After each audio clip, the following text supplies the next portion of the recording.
What would Terry Crews do if you insulted him? Would he snap you in half? No, he's so nice. Have you ever seen the interviews with Terry Crews? Yeah. Yeah, he seems like the nicest dude ever. He's the nicest guy. I want to give him a big old hug. Can he? Yeah, he's a phenomenal artist, man. I wouldn't say he's really good at what he. Okay, phenomenal, no, but yeah, he's surprisingly good. He's one of those guys that kind of copies photographs, but he does it really well. Right. He actually can draw pretty well. Every interview I've seen with him, he seems like the nicest guy. He seems really down to earth. And then you get behind closed doors. Yeah, and then he just fucking fucks your skull. Have you ever seen George Bush's paintings before? Yeah. They're fucking funny. Speaking of, what do you think of these people who, every time I'm on the internet, the only art that seems to be getting praised is people who copy photographs. That's like you go to like fucking Reddit, it's like every hottie. Well, there's a problem right there. You go to Reddit, a lot of stuff on there will fucking irritate you. A copied photograph. They're like, you're so talented. Yeah. It's like, I guess you are in a certain way, but I think the more people start to figure out the internet and what it really is, like we're still in this transitional period where everybody's blown away by everything because you're being put in touch by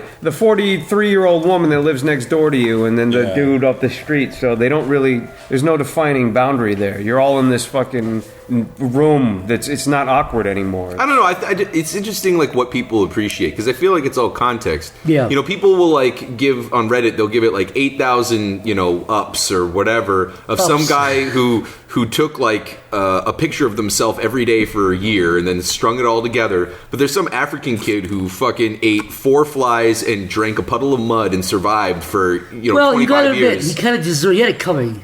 Black people. I mean, he chose to be born in Africa. Yeah, I mean, you gotta admit the black guys have had it pretty good for a long time. They kind of get the the occasional 1-2 to the face. Still swinging back. Yeah, they can take an uppercut once in a while. That's why they need a break.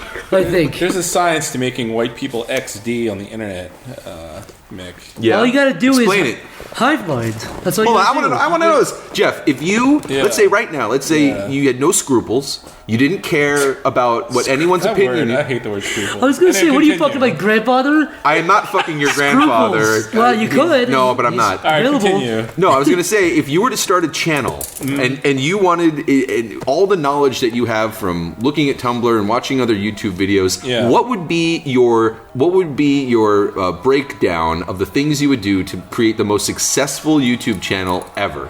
I'd blow up stuffed animals there in slow motion. Holy Huge shit. stuffed animals. Did you ever see that? That's a great fucking idea. YouTube thing where he that would be so popular. Did you see this? Arnold Schwarzenegger had a tank, and all the videos were like him crushing stuff at the tank. But it was somehow underwhelming. He was like, "Oh, no, wait, I got crushed by a tank." I would dress up cats like little soldiers. Okay. And just have explosions going off in the background as they kind of play with each other in the foreground. And they would shoot lasers from their eyes. Now, how many videos do you think you could kick out like that? Do you think you would have to change up the recipe, or that alone, just keep making those videos? I would call the YouTube channel Laser Cat Bacon. Okay, right. Laser. What about Ninja or Pirates? You gotta have one of those two. I mean, what's more epic than ninjas and pirates fighting? Ninja Cat Laser Bacon. All right, now we're on to it. Now look. Now we're cooking. That's with bacon. Random rant, man. I don't even get into this. Listen, what's not funny about bacon? You know what I mean? Humor. Hold on. Like, go. No, like you got like a joke. Add bacon to it. I thought that's a funny joke. You know what I mean? Aren't waffles? Your meal's not good enough. I thought waffles. Just add bacon, man. Come on. Waffles, pancakes, cookies, and bacon were muffins. Muffins are Okay, watch here. I want to make like a generator for this, like cat, bear, dolphin, llama. I mean, all these hilarious animals. Just look at pugs. Whoa, pugs! God, they're funny. Look at their disgusting malformed faces. Also, check this out: food, bacon, muffins. I'm not done. What is the demo?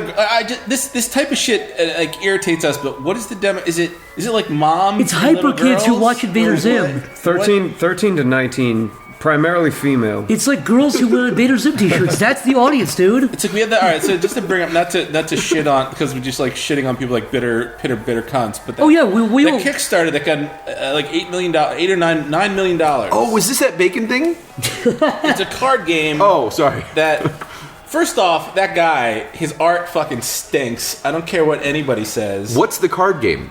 You don't have to give me the name. What's the game? What's the actual? Exploding Kittens. It's called like Laser Cats or Exploding Kittens or something. Yeah, I think it's called Exploding Kittens. So it's literally the recipe we were talking about for. It's so forgettable that it's interchangeable. It's like, is it Ninja Laser Muffin Cat? The guy who does it has this website, and he panders to just the biggest fucking idiots on the planet with his humor. It's like the top 10 list of what a dolphin would say if something, just like it's. Is one of them lazy, I'm a dolphin? He's the guy that runs lazy shit. the oatmeal, right? Yeah. Hey, he's not bad though. He's put out a couple of things that are fairly good. He's got some. I like a lot of the oatmeal's articles. Yeah. Don't give me those eyes, Jeff. We're not friends anymore. Oh, shut up. Yeah, have you read some of his articles? No. I think some of the articles are great. I didn't know about this game that he was making. Top 10 lists. Top 10 things you can do with bacon. Go. You didn't XD when you read that? Look. No, he's told some interesting stories from his childhood and stuff like that. I think my fucking thing at? I can't find it. The most surprising is just my RoboCop wiener. Not to shit on another artist, but there's bad art. There's good art. There's bad art that's still kind of charming. Yeah. His Like art is bad Mark M is not a great artist, Yeah, but he has a really fucking charming style. Yeah. His art, can really enjoy it. That oatmeal guy's art is bad and not charming. Well, he's an entertainer. He uses his art as a. Yeah, but his art's not entertaining. That's his point. To us, at least, it's all subjective. Disclaimer. Looks like something just a random 15-year-old would draw in math class. And I think there's a charm to it. South Park is so fucking stupid to look at. It's charming. I mean, are we sounding too? Am I sounding too? Be honest. Am I coming off too like? Well, it's all hateful and subjective. bitter here? Hey, It's no. all subjective. For the card game, yeah, and what it got? No, you're not. Because I feel like people rightfully might give me shit because I might get a little too. You're allowed to be cynical. Nobody's going to argue whether or not you're allowed to have your opinion. I think some of the articles are funny. And look, as long as you're not saying everybody's if you're wrong listening for at thinking home it. and you're like looking at me, you're thinking to me like, oh, what a bitter, miserable cunt. It's okay. It's all right. I agree.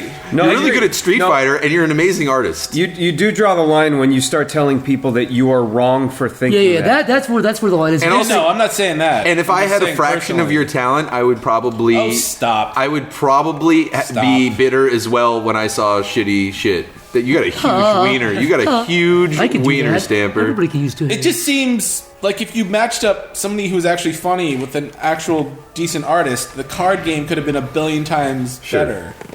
Right. But yeah, and then it pulled like 8 million on. I think that's the kicker. If it got its goal, nobody would give a shit. But it got way over. It's just ugly, lazy. Well, I think that's what it goes to. I think it goes back to that like thing, like the hype. Yeah. Right. So if we got like $1, you'd be like, oh, this isn't that bad. But if we got like $20 million, you'd be like, what the fuck? And it's not even the art that pisses me off. The art doesn't even make me mad. It's just on top of the fact that the humor is so terrible. Hold on. Besides the 8 million, what was he asking for? Like a couple 100,000, right? 10,000. Okay, 10,000, and then he got 8 million. And then that untalented coattail rider came in and said, let's work together, and then it got 8 million. I see. And I think, like I said, when you see 8 million, you cross arms, you go, well, let's see, impress me, 8 million, come on, this better be worth $8 million. I think that's when it starts to. But if it got $5, you'd be like, it's not worth. I mean, it's not bad. You know what I mean? I think it is the fact that it blows up so much. I mean, and then you start to see a lot of the flaws, and then you start to try to put the value to it. Like, this isn't worth $8 million. Exactly. I'm not even trying to attack the guy. I'm just saying. I'm actually just curious how it got so much? He's got a huge fan base. That's why. It's the same thing with the Simon's Cat guy who ended up coming out with the cat cartoons or whatever it was. He asked, I think, for like £350,000, which was like $600,000 plus. And I think some people were like, dude, that for... Yeah, I think it was for like one cartoon. Yeah, it was kind of like, not... Look. I was one of the people who said... But that also ended up getting a ton more money, like, over the thing. And in some cases, when people ask for an amount, and if they happen to have the support and it goes way over, you can't necessarily fault the creator. But when they're asking for a lot and they get way over even that, I feel like that's when I personally draw the line. I don't know if we should cut this because we sound like a bunch of complainers, but it just kind of blows my mind, that's all. It just seems like there's so many things out there that are so much better than that. Sure. That's all. $8 million could do a lot for a lot of other causes. I see Kickstarters failing all the time that legitimately interesting, talented people are doing things. Wait, stop. Are you saying that you'd rather see some Kickstarters pull through versus a bowl of potato salad? That was a silly gimmick. I mean, that was stupid, but... Well, in fairness, people who donated to that understood what they were getting in. Like, they got on that hilarious, epic... thing I ever forgot about. All these people at the aughts that can't wait to play their Exploding Kitten game with all their other aughts friends. Like they just go to conventions like MagFest and sit. That's where all these people go. They go to MagFest and sit in like the game room. No, let's be honest though. Let's be honest. Once let's be honest. You go to MagFest, asshole. No. When the game comes out, how long do you think people are going to play it? A day. Do you think it's going to be the next big thing? Do you think it's going to be the next Wizards of the Coast Magic the Gathering? I don't think so. The next Pokemon? The next Cards Against Humanity? Cards Against Humanity, yeah. Maybe. No. I don't think so. There's a lot of girls out there. A lot of cuties. Yeah.